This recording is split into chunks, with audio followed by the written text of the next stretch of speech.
God friends. இந்த நாளுக்குரிய வேத வசனம் சங்கீதங்களின் புத்தகம் 72ஆம் சங்கீதம் 13ஆம் வசனம். பலவீனனுக்கும் எளியவனுக்கும் அவர் இறங்கி எளியவர்களின் ஆத்துமாக்களை ரட்சிப்பார். பலவீனன், எளியவர்கள், இரண்டு காரியத்தை குறித்து வேதம் நமக்கு குறிக்கின்றது. இரண்டு பேரையுமே இந்த நாட்களில் நம்ம பார்க்கின்றோம் சிறுபான்மையின் கூட்டம் என்று சொல்லுவார்கள். இவங்க கிட்ட என்ன பண்ண முடியும் என்று சொல்லி சில நேரங்களில் நாம கூட சில எளிமையான ஈஸியாக அவங்க ஒரு மார்க் போட்டுருவோம். அவங்க வே ஆஃப் ஃபிசிக்கல் நேச்சரை வச்சு அவங்க ட்ரெஸ்ஸிங் சென்ஸை வச்சு ஒரு வாசகம் இருக்கின்றது அல்லவா இங்கிலீஷில், don't judge the book by its cover என்று சொல்லுவாங்க.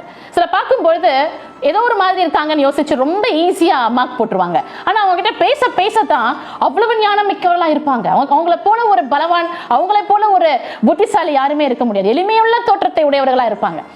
வேதவசனம் சொல்லுகிறது, பலவீனனுக்கும் எளியவனையும் பார்த்து அவர் இறங்குகிறவராக இருக்கிறாராம். நம்ம ஈஸியா நம்மளுக்கு கீழே வேலை செய்கிறவர்கள், நமக்காக சில உதவி செய்கிற காரியங்கள் உடையவர்கள், இவங்க எல்லாம் பார்த்து நம்ம என்ன பண்ணிடுறோம்னா ஒரு ஏளனமாக ஒரு சிந்தனை, இல்ல இங்கெல்லாம் இருக்காதீங்க, இங்கெல்லாம் உட்காராதீங்க, இங்கெல்லாம் போகாதீங்க, இப்படிலாம் பேசக்கூடாது என்று சொல்லுகிறோம். எனக்கு ரொம்ப மனதுக்கு கஷ்டமான ஒரு சில காரியங்கள், எனக்கு ஒரு விஷயம் எனக்கு என்னன்னா, ஆலயத்திற்கு வெளியில சில உதவி கேட்டு உட்கார்ந்து இருப்பாங்க. அவங்களிடத்துல நம்ம கடினமான சில நேரங்களை நம்ம பயன்படுத்துவாங்க. இந்த செக்யூரிட்டிஸா இருக்கட்டும், சர்ச்ல இருக்கவங்களா இருக்கட்டும், அவங்க உட்கார்ந்து கொண்டிருக்கிறது தேவாலயத்திற்கு வெளியிலே அவர்கள் உதவி கேட்டுக் கொண்டிருப்பார்கள். அதை பார்க்கும்பொழுது ரொம்ப ஒரு மாதிரி கஷ்டமா இருக்கும். ஆனா அவர்களிடத்துல நம்ம எப்படி நடத்துறாங்கன்னு பார்க்கும்பொழுது அதட்டி நடத்துவது எளிமைதானே. இவங்ககிட்ட என்ன இருக்கு, இவங்க இங்கதான் இருக்கணும், இல்லை, அது தேவாலயம், அவங்க எங்க வேணாலும் இருக்கலாம், அவங்க தான் உள்ள வரணும். அதுக்கு தான் இயேசு கிறிஸ்து உலகத்திற்கு வந்தார். நம்மை போல பாடு அதனாலதான் அனுபவித்தார், நம்மை போல பாவிகளோடு அதனாலதான் அவர் உறவாடினார், அங்கு அவர் அதனாலதான் வாழ்ந்து கொண்டிருந்தார். நாசரேத்திலிருந்து ஒரு நன்மை உண்டாகுமோ என்று சொல்லக்கூடிய அளவுக்கு நாசரேத் என்னும் ஊர் மோசமான ஒரு ஊரா இருந்துதான். பாவத்திற்கு மிஞ்சிற சோதோம் குமாராவை போல ஒரு ஊரா. இப்ப சொல்லணும்னாக்கா இருக்கின்ற எல்லா பாவமும் மிகுதியான ஒரு ஊர் எதுனா நாசரேத். அங்குதான் இயேசு தன்னுடைய வாழ்க்கையை, ஊழியத்தை ஆரம்பித்தார். அப்படிப்பட்ட ஊர்ல இருந்து வந்தாலும் கூட தன்னை அவர் எப்படியாய் காண்பித்தார்? பரிசுத்தமாய் காண்பித்தார். எதற்காக அவர் அங்கு வளர்க்கப்பட்டார்?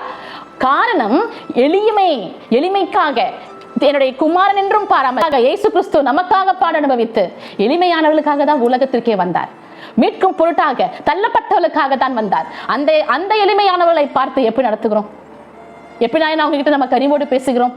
அதை நம்ம பார்த்துட்டு பார்க்காம வேற வருவோம். ஒரு முறை இப்படி நடக்கும்போது நான் அதை உடனடியாக அந்த இடத்துல வேண்டாம், இது சர்ச்சுக்கு வெளியில உட்கார்ந்துருக்காங்க, இதை நீங்க நிறுத்தி விடுங்கள் என்று சொல்லி அந்த ஆலயத்துல பணி செய்கிறவர்கிட்ட நான் சொன்னேன். காரணம் என்ன தெரியுமா?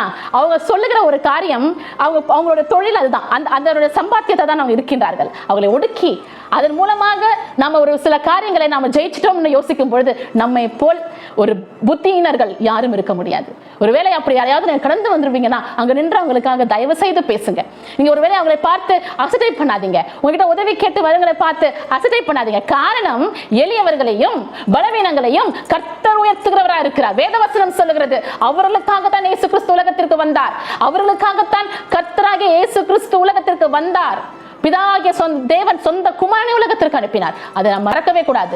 நாமும் ஒரு நாள்ல புறம்பான இருளில் இருந்தவர்கள் தான், பலவீனமான பாத்திரங்கள் தான். நம்மை கர்த்தர் எடுத்து நிறுத்தி வைத்திருக்கிறார் அல்லவா? அதே போல நாம் எப்பொழுதும் மற்றவர்களை ஒடுக்குகின்ற காரியங்களை பண்ணக்கூடாது. அதை பார்க்கும் பொழுது தட்டி கேட்காமலும் இருக்கக்கூடாது. ட்ரை பண்ணி பாருங்க. Have a blessed day. Praise be to God.